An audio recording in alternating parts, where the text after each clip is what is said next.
Mark Carney उड़कर पहुंचे China Xi Jinping से मिलने और जाकर के अब तक की सबसे बड़ी ऐतिहासिक डील करके चले आए। चाइना और कनाडा के बीच में जैसे ही टैरिफ रिलीफ का अनाउंसमेंट हुआ, अमेरिका भड़क गया और ऐसे में अमेरिका ने कहा इसकी यथासंभव कीमत चुकानी पड़ेगी। लेकिन चाइना को कनाडा से ऐसा क्या मिलने वाला है? तो पहले ही बार में आंसर है 100% जो टैरिफ थे उन्हें हटाकर 0 कर दिया है कि सुनो सर, आपको अपने व्हीकल्स पर जो हमने 100% टैरिफ लगाया था अब ये देने की जरूरत नहीं है, खुलेआम आइए, बढ़िया से व्यापार करिए, कहीं से कहीं तक आपको अब कोई दिक्कत नहीं होगी। यूएस ने कहा है कि बेटा सुनो, तुम इस चीज के लिए रिग्रेट करोगे, तुमने चाइनीज इलेक्ट्रिक व्हीकल्स को जो हमारे यहां आने दिया है, कनाडा में जो तुमने आने दिया है, तुम ये जानबूझकर, क्योंकि अमेरिका तुम्हारे पास व्हीकल्स बेचता है और तुम अमेरिका के साथ व्यापार करके पूरी जीडीपी चलाते हो। अच्छा, ये सच भी है, कनाडा की टोटल जो एक्सपोर्ट है उसका 66% अकेला अमेरिका से होता है। या फिर इसको और भी आसान कहे तो समझिए कि आधे से अधिक कनाडा का व्यापार केवल अमेरिका पर टिका हुआ है और ऐसे में अमेरिका से व्यापार करके हर साल $150 बिलियन से ज्यादा कमाता भी है। इसके बावजूद वो कनाडा के पास चाइना के पास पहुंचता है और कहीं ना कहीं चाइना को अपने साथ लाने का प्रयास करता है और इसी क्रम में इन दोनों की जो रार है वो पब्लिक हो जाती है। मार्क कार्नी, आप इससे अंदाजा लगाइए कि ये कितनी बड़ी बात है। हो सकता है कि आप इस बात को बहुत हल्के में फिलहाल ले रहे हो, इसकी प्रासंगिकता कुछ दिनों बाद जब सिद्ध होगी कि ये बहुत बड़ी घटना घटी थी, इसको आप ऐसे समझिए कि 2017 के बाद जाके 2026 में लगभग 10 साल हो गए। 10 साल बाद कोई कनाडा का पीएम चाइना गया है। कनाडा के पीएम की चाइना यात्रा से आप इससे अंदाजा लगा सकते हैं कि कनाडा अपने आप को बिल्कुल अमेरिका मानता था। यह मानकर चलता था कि अमेरिका ही डिसाइड करेगा, हम वही मानकर चलेंगे। और ऐसे में मार्क कार्नी यहां पहुंचते हैं तो चीनी लोग इनका इसी तरह स्वागत भी करते हैं कि चलो लौट के बुद्धू, आप घर को आ गए, अब आपके साथ सब बढ़िया हो जाएगा। चीनियों के द्वारा बढ़िया इनका सम्मान किया जाता है। ये अपनी यात्रा में निकलते हैं और छोटी मोटी यात्रा लेके नहीं निकले हैं, 13 तारीख से 17 तारीख तक की यात्रा पर हैं। ऐसे में ये बाकायदा अनाउंसमेंट करते हैं कि मैं यात्रा पर जा रहा हूं, बढ़िया अपने साथ रेस्पॉन्सेज लेकर लौटूंगा, बढ़िया विजिट करूंगा। यहां पर चीनी लोग भी बढ़िया इनका स्वागत करते हैं और इनकी यात्रा से मीडिया में खबर चलने लगती है कि ये कनाडा चाइना के रिश्तों को एक नई ऊंचाई देगी। यहां पहुंच करके ये प्रीमियर ली से मुलाकात करते हैं, बढ़िया भव्य स्वागत इनका रेड कारपेट पर दिया जाता है। इससे खुश होकर के ये धन्यवाद के मैसेज लिखते हैं और जो इनकी चाइनीज कम्युनिस्ट पार्टी है उसके चेयरमैन जाओ लेजी से भी इनकी मुलाकात होती है। ये ध्यान देने वाली बात यह है कि जाओ लेजी से मुलाकात होना ये अपने आप में एक सिंबॉलिक टर्म है। अमेरिका जो अपने आप को पूंजीवादी कहता है, ऐसे में अगर कनाडा जो चाइना की कम्युनिस्ट पार्टी है उसके हेड से मुलाकात करके आते हैं, हेड तो शी जिनपिंग है लेकिन फिलहाल के लिए चेयरमैन जो स्टैंडिंग कमेटी है उसके ये जाओ लेजी हैं। जाओ लेजी से इनकी मुलाकात होना बहुत ही सिग्निफिकेंट है कि कनाडा अब उस तरफ भी देख रहा है कि ठीक है भाई, चाइना वालों तुम बुरे नहीं हो। अभी 2 दिन पहले अंकित इंस्पायर इंडिया पर हमने एक सेशन किया था जब चाइनीज कम्युनिस्ट पार्टी के कुछ लीडर्स इंडिया आए हुए थे, तब हमने आपको ये पूरी जानकारी दी थी कि इनके पास में स्टैंडिंग कमेटी कैसे काम करती है। उस स्टैंडिंग कमेटी में जाओ लेजी जो है ना वो इस समय head of anti corruption bureau बनकर बैठे हुए हैं और ये शी जिनपिंग के बाद सेकंड पावरफुल आदमी है जो पार्टी को रिप्रेजेंट करते हैं। भारत की भाषा में कहूं तो प्रधानमंत्री के बाद पार्टी प्रेसिडेंट से मुलाकात होना, कुछ वैसी मुलाकात मार्क कार्नी जाओ लेजी से कर आए हैं। यह अपने आप में दर्शाता है कि इन्हें अब चाइना की पॉलिसी से भी दिक्कत नहीं है। आइए थोड़ा सा व्यापार पर भी नजर डाल लें। चाइना के साथ कनाडा का जो व्यापार है वो ऑलरेडी $118 बिलियन का होता है, जिसमें कनाडा चाइना से बहुत सारा सामान, लगभग $90 बिलियन का सामान मंगाकर लगभग $60 बिलियन के घाटे में रहता है। इस व्यापारिक घाटे में चाइना को आने वाले समय में और ज्यादा इजाफा होगा क्योंकि चाइना व्यापार में एक्सपोर्ट करता है कनाडा को और अगर ऐसा करेगा तो व्यापारिक सरप्लस कनाडा की तरफ झुकेगा। ये चाइना के लिए तो विन विन सिचुएशन है ही।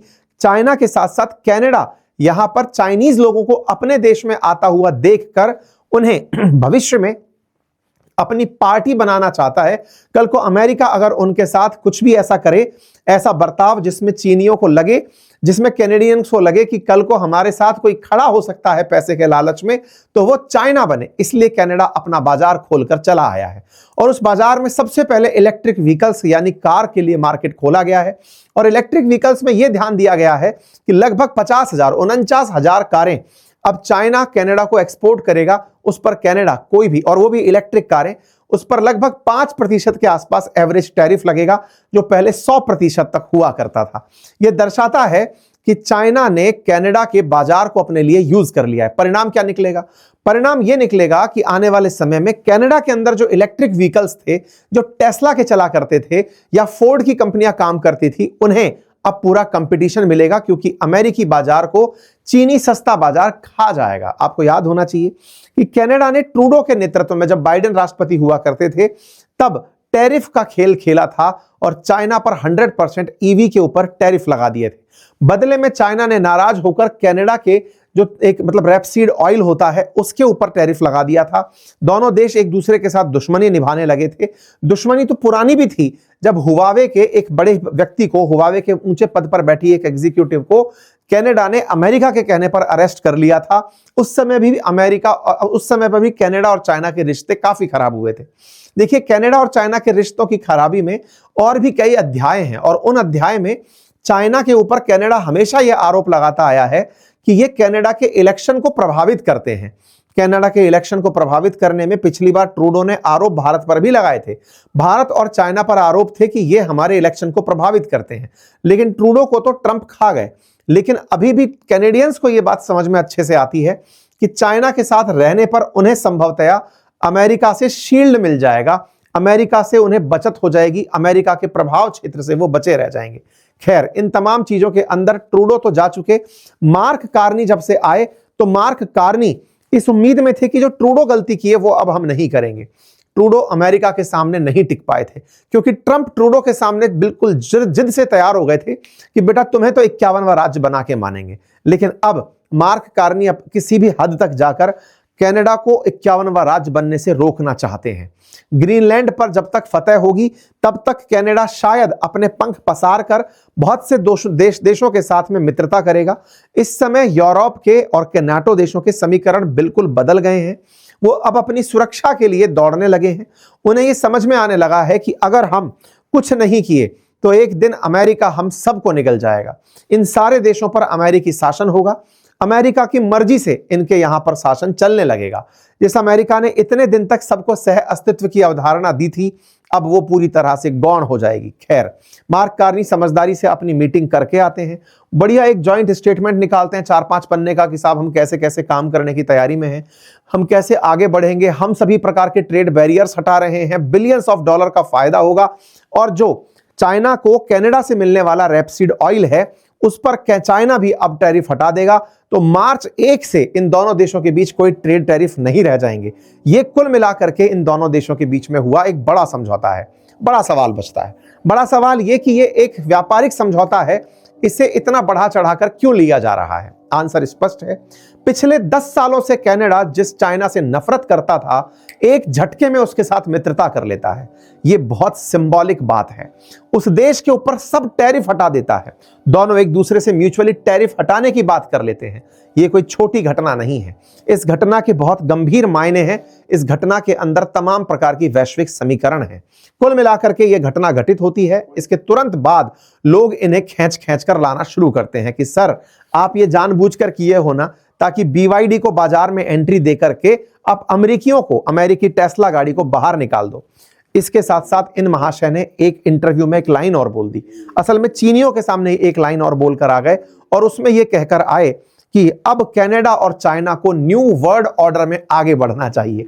अब ये न्यू वर्ल्ड ऑर्डर को लेकर के लोग सवाल खड़े करने लगे। ऑर्डर का मतलब एक तरह से क्रम है। क्रम में सबसे ऊपर अमेरिका को माना जाता है, फिर G7 कंट्रीज को रखा जाता है, फिर दुनिया में चाइना को कंसीडर किया जाता है। G7 संयुक्त रूप से अपने आप को सबसे पावरफुल मानते हैं, लेकिन वर्ल्ड ऑर्डर की जब बात हो तो अमेरिका के बाद दूसरे नंबर पर चाइना आता है। यह बात स्वीकार नहीं होगी, यह बात ये अनाउंस करके चले आते हैं। जब ये बात अनाउंस करके चले आते हैं तो जो अमेरिकी हैं या अमेरिकी समर्थक हैं वो ट्रूडो के पीछे पड़ जाते हैं कि हाँ बेटा जी, तुम वही हो ना जो अपने इलेक्शन में बोल दिए थे कि हाँ भाई हमें चाइना से थ्रेट है, चाइना वाले लोग हमें बर्बाद कर रहे हैं। और भूलो मत, चाइना से मित्रता करके केवल बर्बादी आती है, अमेरिका से आगे चल करके लोग आगे बढ़ पाते हैं। तुमने तो खुद कहा था कि कनाडा के इलेक्शंस में चाइना का प्रभाव होता है, लेकिन अब तुम उन्हीं के साथ में व्यापारिक समझौते करके आ गए हो। खूब बढ़िया इनकी अमेरिकी ट्रोलिंग कर रहे हैं, जैसे ट्रूडो की ट्रोलिंग की थी। ये वो पब्लिक डिबेट थी जिसके अंदर ये स्वीकार किए थे कि हाँ भाई चाइना का प्रभाव कनाडा के अंदर है। लेकिन इसके बावजूद भी अगर सोचिए, ये इन सारी प्रभाव को जानते हुए भी अगर चाइना से हाथ मिलाने के लिए मजबूर हुए हैं, तो इसके पीछे किसी ना किसी ने मजबूर किया होगा, यह बात जानना जरूरी है। चाइना ने कैनेडियंस के ऊपर से वीजा बैरियर हटा दिए हैं, कहा है कि कोई भी वीजा फ्री एंट्री है, कैनेडियन अगर चाइना आना चाहते हैं तो बढ़िया इनका हैंडशेक हो गया है। जब इस तरह की बातें होने लगी तो लोगों ने कनाडा से सवाल किए कि भाई साहब आप लोग तो बिक गए, आप लोग चाइना के साथ चले गए। तो कैनेडियन समर्थकों ने और चाइनीज समर्थकों ने यही कहा कि इस काम को करने वाला जो असली व्यक्ति है वो तुम्हारे देश में बैठा है, अमेरिका, जिसने सही मायने में वर्ल्ड ऑर्डर को बर्बाद कर दिया। अब देशों को अपने कोर्स करेक्ट करने पड़ रहे हैं और मैं उम्मीद करता हूं, मैं पर्सनली अपनी तरफ से कई बार ऐसा फील करता हूं कि अगर ये स्थिति ज्यादा लंबे समय तक बनी रही तो ये यूरोपियन देश खुद रशिया के साथ दोस्ती कर लेंगे कि भैया हमें तुम ही बचा लो, कम से कम तुम हम पर हमला करने तो नहीं आते थे। आज अमेरिका ने तुमसे दुश्मनी कराकर हम लोगों से ग्रीनलैंड छीन लिया, कल को हमसे कनाडा छीन लेगा, एक दिन उसको दुनिया में जो जगह पसंद आएगी उसे कब्जा करके बैठ जाएगा। रशिया और चाइना मिलकर हमारे साथ आ जाओ, अमेरिका से हमें बचाओ, क्योंकि ये फैलता बीमारी की तरह चला जा रहा है। क्योंकि अमेरिका की नीयत एकदम स्पष्ट है, जब से वो जैसे ही वो ग्रीनलैंड को लेगा, ये मानकर चलिएगा ग्रीनलैंड पर कब्जा होते ही अगला जो अनाउंसमेंट होगा वो कनाडा के लिए होगा। अभी तक तो ये कहा जाता है कि मैं गोल्डन डोम बनाऊंगा इसलिए ग्रीनलैंड चाहिए, उसके बाद ये कहेंगे कि हमें ग्रीनलैंड तक जाने में दिक्कत आती है, बीच में कनाडा पड़ता है, हमें अच्छा नहीं लग रहा, इसलिए हमें कनाडा चाहिए, और कनाडा शायद कुछ ना कर पाए।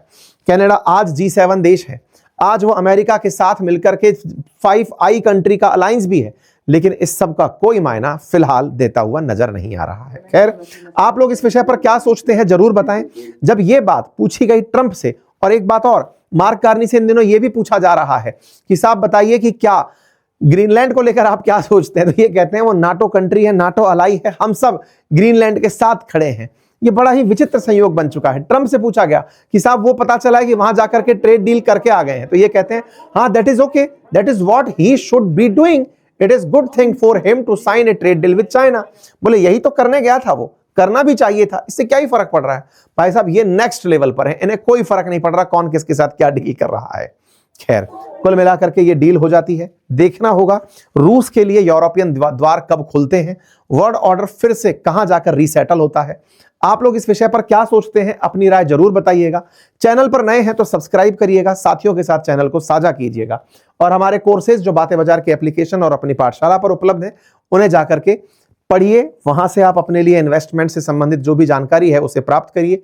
साथ ही साथ में हमारे साथियों, अपने साथियों से भी चैनल को सब्सक्राइब करवाइए। धन्यवाद।